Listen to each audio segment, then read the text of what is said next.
You're listening to another episode of the Anna Vivo podcast. Thank you for your time.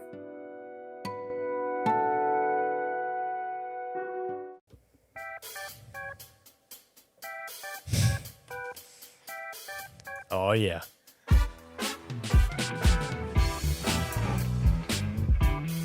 You know that sound.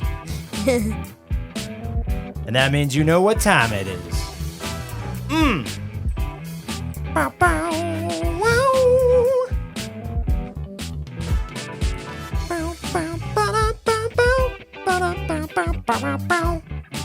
Ladies and gentlemen, welcome back to the Anna Vivo podcast. I'm your host, Tim C. Miller. AnnaVivo.com. Upward living is what that means. And we are recording today live from our usual place of recording here in beautiful Whidbey Island, Washington. And today I am proud, dare I say, humbled to have my very own son, the oldest, firstborn, Oliver Miller, on the air. That's your cue. Hello. All right, we are going to be recording an episode today for you all, a special out of the ordinary episode, as Oliver has a story that he would like to share with us. But before we do, I should probably say this will be a short and sweet episode for you all to listen to, and Oliver himself has given his approval. I'm Oliver, and I'm 7, and I approve this message. Thank you, Oliver. Although I believe you're now 8. Yes. That's true? Yes. Yes. Nobody can hear your head shaking, so you'll have to speak. Okay. All right, man. This is your show, your episode. You ready? Yep. You all warmed up? You want to speak into the mic a little bit and do some la la la fa la la la's to get your vocal cords ready? No. Fa la la la? No. All right. Take it away. We are here today, and we're going to talk about the Twin Towers. Wait, what are we talking about? The Bermuda Triangle No, or the Twin Towers? The Twin Towers. All right, go ahead. So, this is the story of the Twin Towers when they got knocked over by the planes. So, first, these people were riding peacefully on these two planes, but on each of the planes there was I'm like, what are the bad guys called? Trombones? No, Tomatoes. no. I think it starts with a T, right? It's Tyrannosaurus Rexes. no. Oh, what are you thinking of? What's the word? It's like the people who I forget the name. It's like Bad guys? Yeah, it's like the people. They're not necessarily. Well, they are bad guys, but there's like a special name for them. It's not Triceratops. No.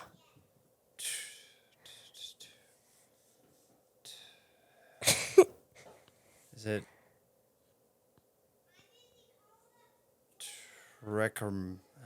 what is it? It's like someone who wants to destroy another place. Like a bad guy. Yeah. Yeah, but there's a special name for it. Turn and face into the mic. Maybe you'll remember it as you speak into the mic. Okay. Oh, terrorist. Oh, yeah. I knew it. So, there one terrorist on each of the planes, and then the terrorist got up and went to the front of the plane, the cab, and took over the driver's seat and the pilot's seat, and then they both did the same thing. They each flew the planes right into each the separate towers. So one flew into like one of the towers, and the other flew into the other. Yikes! Because they wanted everyone in the tower to die and everyone in the plane. and a bunch of people around the towers. So first, one of the planes hit one of the towers, and then a few seconds later, it collapsed and destroyed a few hundred buildings around it. And the other one did the same. Wow. And when was this? I forget the date. It's a very important date. Why do you know this story? Because my mom told me it on the day we celebrated. Oh, the day we remember. Yeah. Yeah. Did you learn about this in school too that day, or was it from Mom? I think it was just from Mom. Cool. Well, you have a good memory, and that was pretty good. So, September 11th, or what we call 9/11, because September is the 9th month, right? 9/11. So, like 911, that's our emergency number, right? Here in America. 9/11. If there's ever a problem, you dial what? 911. That's right. First, you have to find our phone, figure out how to unlock it, and then dial 911 because nobody has landlines anymore. So, What's that? yeah, exactly. Well, different topic. So 9/11, or September 11th, 2001. Okay, were you even born yet? No. No, you weren't even born. But you're right. There was 2 airplanes. It was actually multiple terrorists, multiple hijackers, not one. Oh. And So, wait. No, I was talking about like multiple as in one on each plane, so there's 2, not just one. no, there was actually like, I don't know, 5 or 6 on each plane. Oh. So there was American Airlines Flight 11 was one. I think that hit the North Tower. So there's 2 big towers in New York. Remember, this is New York City, the World Trade Centers, which represented kind of the economic forum, or I don't know. I don't want to butcher this, but basically places of capitalism where people came together to do trade and agreements from around the world. Kind of the freedom symbols. And even now, the One World Trade Center, or the Freedom Tower, is the new tower monument that they put in its place. So the North Tower was hit by American Airlines Flight 11, and I don't remember, 5 or 6 different terrorists on board.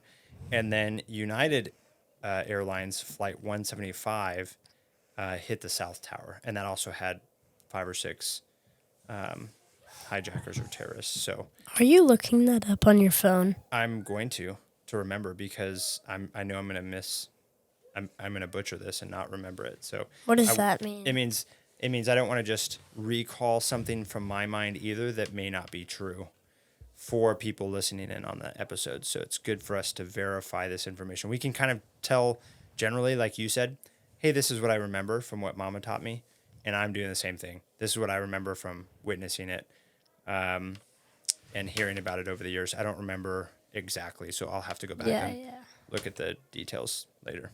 But what I do want to point out to you and to our listeners today is that a lot of people that even were alive back then, like myself included, and remember it vividly, attribute the terrorist attack to these Islamic radicalists, these religious zealots, right? That hated America, hated Christianity, hated our way of life. Just kind of to Islam in general. And there's parts of that are true, but a lot of these folks, they're not just all from one country or one terrorist group. We went on what followed was the War on Terror that lasted 20-something years. Yeah. And that's, remember, where did I go for my deployment when you guys were babies? Japan? Nope. I did go to Japan, but that was before you were born. Where did I go? Big country where I should not have gone because there's no ocean around there. Why shouldn't you have gone? Because I'm in the Navy and there's no water. What's wrong with that? Well, the Navy is a sailor, dude. Oh, yeah. Yeah. Right. Where did I go? Africa? Afghanistan. Oh, yeah, Afghanistan. Yeah, you were little. Well, you weren't that little. It was only Mom was crying. a couple of years ago. Mama was crying. I was crying. Anyway, we just got done with that a couple of years ago, right? That war is officially over for us, even though it's not really over.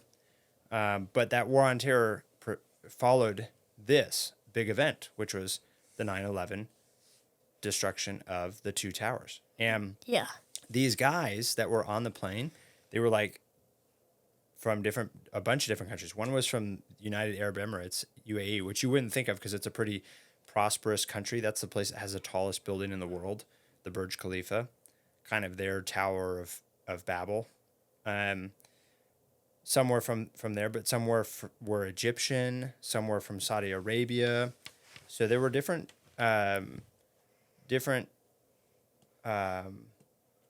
citizenships, even ethnicities. Yeah, that came from that were made up these terrorist cells. So, anyway, all that to say, we focus on a lot of that, but what we don't focus on, I think, more importantly, is what the brave men and women who were innocent. What did they do? Did you hear that part of the story? No. They stood up and fought off the terrorist. So you heard about those two planes, right? Yeah. American Airlines Flight 11 and United Airlines Flight 175. Those two were the ones that hit the tower.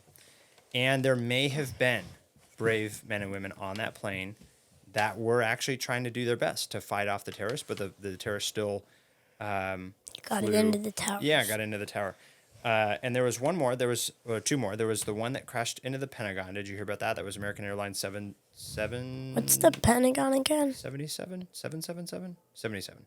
What's the Pentagon That again? was, the Pentagon is sort of our headquarters for all things military in the United States. It's this big building that's shaped like a pentagon, which is how many sides?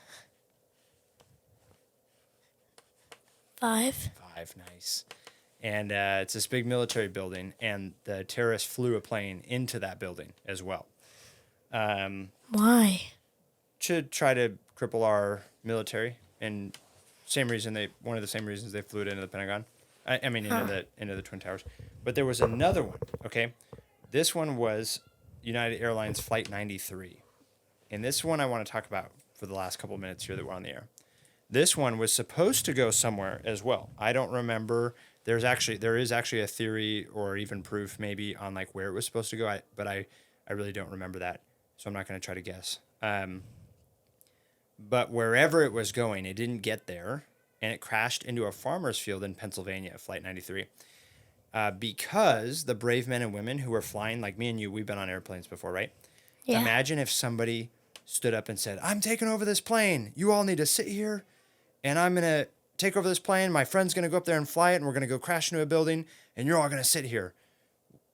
That'd be really scary, right? And if he had a knife or even a gun or something, and he was, I'm going to shoot you if you stand up. I'm going to cut you if you stand up. A lot of us would just probably like freeze up, right? What would you do? Try to take him on? You think so? Yeah. This big adult. When I'm older, yeah. Yeah, but it'd be scary. I mean, even as an adult, it'd be scary, right? Yeah. And so these other 3 planes, they just did that. Again, I'm not going to say that people didn't stand up and try to help and fight off these bad guys, because they may have, for all I know. But Flight 93, the people actually did. They stood up. They said, we're not going to do this. And after they had made their phone calls home and said, I love you to all their loved ones, they took on these terrorists, and they did not allow the terrorists to accomplish their mission. And so... What do you mean? The terrorists were supposed to fly that into some other building, right? And destroy, not only kill the people that were all on board, but also kill all of these other people and this big building, right? Yeah. Maybe the White House or something. I don't remember. But they were supposed to do that. But the people on the aircraft said, no, we're going to take you down. We're going to kill you right now. And I know it may kill us also, but it's better that we die in this field, or die without you succeeding, than dying just to kill this building too, right? And all the people. Did they die? They did. They all crashed into a farm field and they all died. Oh, yeah. But they didn't crash into the target, the place they were supposed to go, right? So they killed all the terrorists and they did it. And you know what's really cool about that? What? This is the American spirit, okay? We get bashed as a country a lot. And you'll remember this for some time. We'll teach you this. We as Americans get bashed on a lot for being independent, for thinking outside of the box, for What does that mean? having a free spirit, for being, believing in liberty or freedoms and kind of doing what we want. We are all pretty individual. When we've traveled to other places, other countries, we stick out like sore thumbs, don't we? Yes. Yeah. Why do we stick out like sore thumbs? Hmm. Why does everyone else in that country like, where is somewhere we went with you? Palm Springs? That's not a different country. No, I'm thinking like international. Like we went to St. Martin, right, in the Caribbean, and everyone knew we were American, and you know why they all knew we were American? Why? Because we all kind of did our own thing. We all had like different suitcases. We walked different directions. We had our chest stuck out. We walked up straight and tall and had a little bit of pride, confidence in us, and we stuck out, and we're loud and sometimes obnoxious as Americans, as a culture. But you know what? That served us well in that moment, because when those terrorists said, sit down and act like sheep and just follow me, we're going to go blow up this building, the Americans on that flight said, hell no, we're going to go destroy you right now. We're taking you down. We're going to crash right into this farm field. And they did that. If any other country, I don't want to say any other country, but there's a lot of countries that the people just listen to whatever their government tells them, or listens to whatever their authority tells them and just does it. And that can be really good. That works out really well sometimes, a lot of times. But in a situation like this, where you need to be able to think for yourself, where you need to not just follow or be ashamed or put your eyes down and look away, these people did the right thing, right? The Americans. Yeah. So it's one of the things that makes our country really great, is that we can't be taken over by another country without the people also rising to the occasion and fighting for what we really know is right. There's a lot of talk on the media, on the news, about, oh, this is right, or debating on what ethics are to be in America, and what we would call, being woke, or just thinking, trying to stay in the line, color in the lines. But there's, when it comes down to it and people know what's right or wrong, do you know what's right or wrong in your heart? Yes. Yeah, right? Like, we don't need to be told. We know. People are born, because you and I believe what? We believe that there's a God, right? Yeah. That he exists, and that he loves us, and that he created us for a purpose, and that other people can have that same purpose and hope if they give their life to God. And so that helps us kind of set our left and rights. And we know, that it's bad to murder, right? Yeah. Did I need to teach you that as a kid? No. No. If you see somebody else getting stabbed to death or shot, are you going to say, oh, my dad didn't teach me that? I guess that's okay. No. No, that's wrong. How do you know that that's wrong? It looks bad. It looks bad. It's a little bit scary. People are screaming. They're dying. There's blood going everywhere. You already know that. From the time you're born, you know in your heart of hearts that some things are bad and some things are good. Yep. Right? And so people, Americans, they're able to stand up for that kind of stuff. Even if we all disagree on 100 other things, when we're all faced with this life or death decision, it was amazing to kind of witness them rally together and save their fellow Americans by taking on those terrorists. So what's a big takeaway from the 9/11 story? I think, to sum this all up, a big takeaway for me are the heroes, the heroes on the flights that gave their lives to act for what was right. Even if the other ones that crashed into the Pentagon and the two towers, if somebody at least stood up and said, no, this is wrong, those are the heroes. Those are the people that deserve to be remembered. Do the terrorists deserve to be remembered? Not at all. Right? Are they really, where are they now? In hell. Yeah, potentially, right? Like, they believe really strongly So much so that they're willing to go die for it, which is sad. The terrorists or the people? The terrorists believed in what they believed so strongly they were willing to give their life for it. But it was the wrong thing, unfortunately. And what is our job then going forward? And your job with this story? Try not to do what they do, and if they say that, like, do something and we're going to take this down, this plane down or something, whatever they're on or whatever they're doing. Yeah. Try not to do it and just try to take them on. Yeah. And try to stop them. Stand up, right? And if you're a kid like you are right now, can you still stand up and try to stop them or tell the other adults, come on, adults, let's go? Yeah. Can you still encourage them? Yeah. What would you think if I was sitting on the plane and we were all paralyzed with fear, we weren't moving?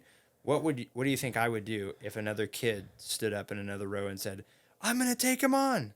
Do you think I'd be like, oh, yeah, good for that kid?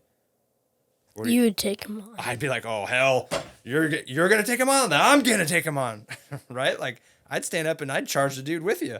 Actually, I'd charge him in front. I'd be like, actually, kid, you just inspired me. You sit down. I'm going to go do this. Yeah, because you'd be killed. I don't want that kid to die, right? Yeah, because if the kid did, he would get hurt even more than just crashing. Yeah. He would get hurt way more. Right.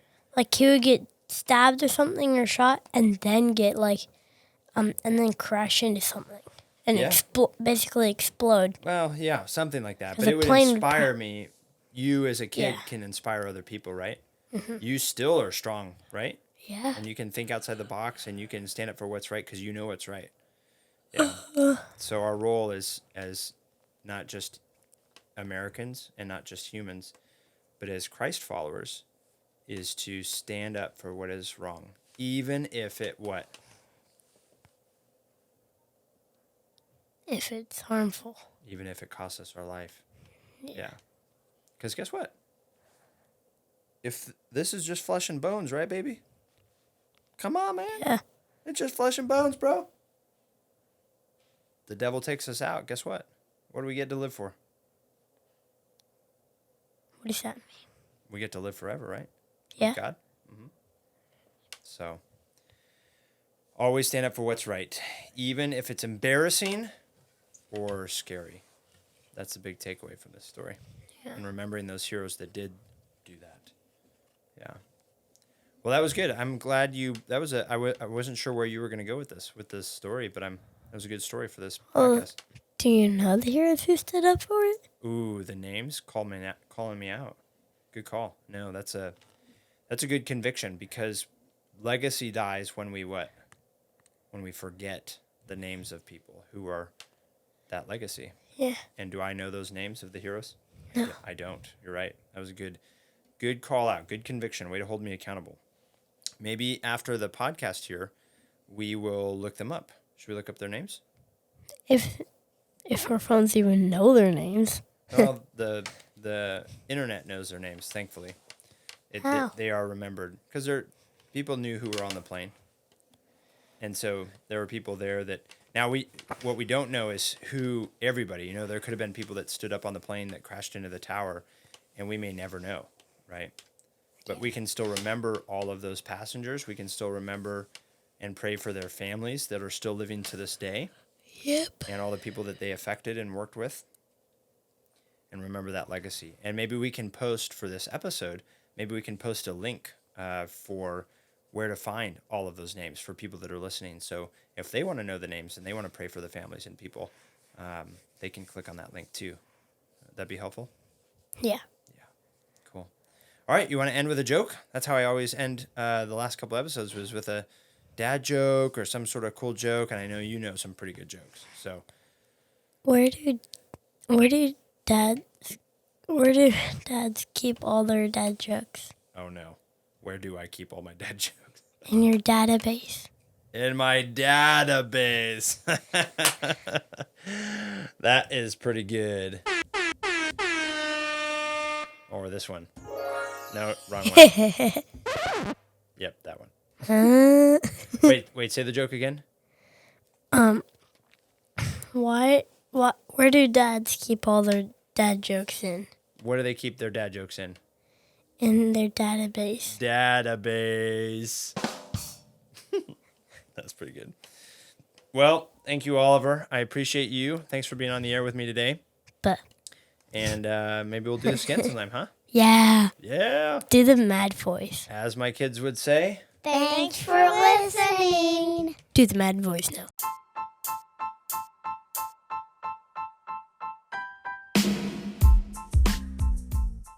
Thank you for listening to another episode of the Ana Vivo podcast. We welcome your feedback and ideas. You can learn more about us by simply Googling the word Ana Vivo. This podcast is supported by listeners like you. I am a licensed real estate broker with Compass Real Estate and a nationwide real estate matchmaker. We consult with you for free, find and vet the right real estate professional that specializes in the area and niche you need, are paid by that professional, and they get clients like yourself who want and need their unique specialty or winning track record. If you or someone you know is in the market to buy or sell real estate anywhere in the U.S., don't simply web search the highest paying advertiser. Let us use our licensed experience to find and vet the real and best professional for you. It costs you nothing but a phone call or email with me, and has saved my clients financially and emotionally. I'd be honored to serve, and you can reach me direct by email at tim.c.miller@outlook.com. And as always, to God be the glory.